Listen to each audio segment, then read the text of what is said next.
Boys அப்படின்றத கற்றுக்க போகிறோம். எப்படி ஒருமையை பன்மையாக எப்படி மாற்றுவது. Singular plural. சிங்குலர்னா ஒருமை, ப்ளூரல்னா ஒன்றுக்கு மேற்பட்ட பன்மை. சரியா? இப்போ சில வேர்ட்ஸை நம்ம வந்து நவுன்ஸை வந்து சிங்குலர்லேருந்து ப்ளூரலாக மாற்றுறதுக்கு எஸ் மட்டும் சேர்த்துப்போம். Boy boys, girl girls, book books, card cards, S மட்டும் சேர்த்துப்போம். ஆனால் சில வார்த்தைகள் வந்து S, SH, CH, X, O இந்த மாதிரி சில வார்த்தைகள் முடியும், இந்த லெட்டர்ஸில் முடியும். அந்த மாதிரி முடிஞ்சதுன்னா அதை நம்ம பன்மையாக மாற்றுறதுக்கு இஎஸ் சேர்த்துக்கணும். புரியுதா?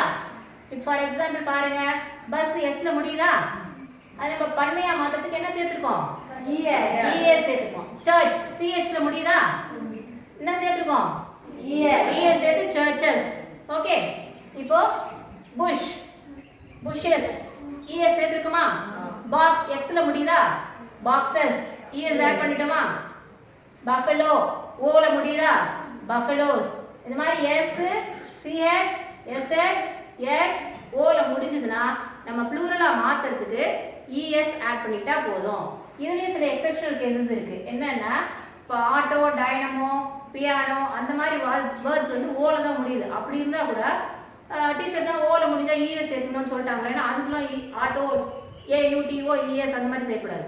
அந்த மாதிரி சில வார்த்தைகளுக்கு வெறும் எஸ் மட்டும் சேர்த்தா போதும். ஆட்டோஸ், பியானோஸ், டைனமோஸ் அது ஒரு சில வேர்ட்ஸ் இருக்கு. அது நான் அந்த லிஸ்ட் உங்களுக்கு அப்புறம் கொடுக்குறேன்.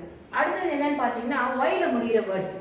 ஒய்ல முடிகிற வேர்ட்ஸு அதை நம்ம வந்து பன்மையாக மாற்றணும் அப்படின்னாக்கா ஒய்யை கட் பண்ணிட்டு ஐஇஎஸ் சேர்த்துக்கணும். புரியுதா? இப்போ பேபி ஒய்ல முடியுதுங்களா? புரியுதா? ஒய்யை கட் பண்ணிட்டு ஐஇஎஸ் சேர்த்துக்கோமா? பேபிஸ்.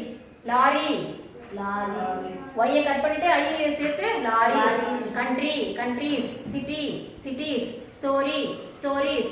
ஒய்ல முடிகிற வார்த்தையெல்லாம் பன்மையா மாத்தணும்னா ஒய்யை கட் பண்ணிட்டு ஐஇஎஸ் சேர்த்துக்கணும். அடுத்தது எஃப், எஃப்இ அதுல முடிகிற வேர்ட்ஸ்க்கு நம்ம ப்ளூரலா மாத்தணும் அப்படின்னாக்கா விஇஎஸ் சேர்த்துக்கணும். என்ன சேர்த்துக்கணும்? விஇஎஸ். இப்போ லீஃப் இலை, இலைகள். எஃப் கட் பண்ணிட்டு என்ன பண்ணிருக்கோம்? விஇஎஸ் சேர்த்துட்டோமா? அதே மாதிரி காஃப் கன்றுக்குட்டி என்ன பண்ணிருக்கோம்? எஃப் கட் பண்ணிட்டு விஇஎஸ் சேர்த்துட்டோம். காஃப். வைஃப் எஃப்இல முடியுதா? எஃப்இ கட் பண்ணிட்டு வைஃப்ஸ். மனைவி மனைவிகள். சரியா? நைஃப் நைஃப் என்னது? கத்தி. எஃப்இல முடிஞ்சது என்ன பண்ணணும்? விஇஎஸ் நம்ம சேர்த்துக்கணும். சரி, இதுலயே சில எக்ஸெப்ஷனல் கேசஸ் இருக்கு. இப்போ ஸ்கார்ஃப், ட்வார்ஃப், ஹூஃப். ஸ்கார்ஃப்னா உங்களுக்கு எல்லாமே தெரியும். ஜேஆர்சியில் இருக்கிற ஸ்டூடெண்ட்ஸ் எல்லாருமே ஸ்கார்ஃப் படிப்பீங்கல்ல, அந்த மாதிரி வார்த்தைகளுக்கு வந்து நம்ம எஃப் எஸ்ஸும் சேர்த்துக்கலாம், இல்லை விஇஎஸும் சேர்த்துக்கலாம். ட்வார்ஃப்னா குள்ள மனுஷன். Snow white and seven tops கதை சொல்லியிருக்கேன்னா டிடபிள்யூஏஆர்எஃப். ட்வார்ஃப்னா குள்ள மனுஷன். அந்த மாதிரி வார்த்தைக்கு எஸ்ஸும் சேர்த்துக்கலாம், விஇஎஸும் சேர்த்துக்கலாம். ட்வார்ஃப், டாப்ஸ், ஸ்கார்ஃப், ஸ்கார்ஃப்ஸ் அந்த மாதிரி. ஹூஃப் ஹூஃப்னா மாட்டு குழம்பு. அது கூட ஹெச்ஓஓ விஇஎஸும் சேர்த்துக்கலாம், இல்லை ஹெச்ஓஓ எஃப்எஸும் சொல்லலாம். புரிஞ்சுதா? ஸோ உங்களுக்கு ஹோம் அசைன்மெண்ட் என்னன்னா எஸ், சிஹெச், எஸ்ஹெச், எக்ஸ், ஓல முடிகிற வார்த்தைகளை கண்டுபிடிச்சி அது சிங்குலரை நீங்கள் இஎஸ் சேர்த்து பன்மையாக மாற்றி கொண்டு வரணும்.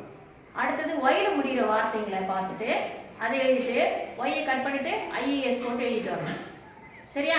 இந்த 3 ரூல்ஸையும் ஃபாலோ பண்ணி நீங்கள் எழுதிட்டு வரணும். எஃப், எஃப்இல முடிஞ்சா என்ன பண்ணணும்? எஃப், எஃப்இ கட் பண்ணிட்டு விஇஎஸ் சேர்த்துக்கணும். புரிஞ்சுதா? நாளைக்கு ஹோம் அசைன்மெண்ட் இதுதான். இந்த ஆக்டிவிட்டியை இது மாதிரி ஒரு ஒன்றுத்துக்கும் இதே மாதிரி 3 ஹெட்டிங் போட்டு நீங்கள் ஒய்ல முடிகிற வார்த்தை, எஃப், எஃப்இல முடிகிற வார்த்தை இந்த மாதிரி எழுதிட்டு வந்துடணும். புரியுதா? செஞ்சுட்டு வந்துடுவீங்களா நாளைக்கு ஆக்டிவிட்டி? Thank you children.